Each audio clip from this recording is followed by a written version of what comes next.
আর যেটা পাওয়ার আকাঙ্ক্ষা মানুষকে ঘুমাতে দেয় না, ওইটাও একটা স্বপ্ন। বলে না যে আমার জীবনের স্বপ্ন আমি এটা করব, এটাও স্বপ্ন।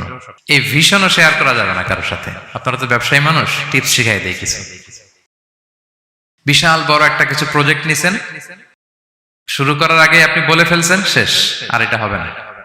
দেখবেন যে এখান থেকে কনস্পিরেসি, ওইখান থেকে শত্রুতা, ওইদিকে এটা করছে ওইটা করছে, আপনি আর আগাতেই পারবেন না। দুঃখজনক হলেও সত্য, আমরা বাংলাদেশিরা তো এগুলোতে অভ্যস্ত। সবার মধ্যে কম বেশি জেলাসি কাজ করে ন্যাচারালি, আমাদের বাংলাদেশিদের এটা আরো বেশি।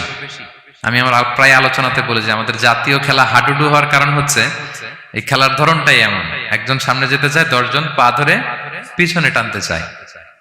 তা আপনি আপনার ভিশন শেয়ার করলে বিপদে পড়ে যাবেন।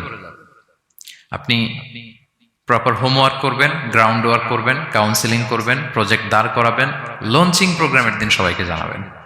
সব রেডি, এবার আর কেউ কিছু করতে পারবেন, এটা দাঁড়ায় গেছে, সব রেডি আমার। লঞ্চিং জাস্ট একটা ফর্মালিটিস, তারপরে আমার কাজ শুরু হবে। কিন্তু আপনি আগেই যদি সবাইকে জানায় ফেলেন, হবে এটা? স্বপ্ন শেয়ার করতে নেই।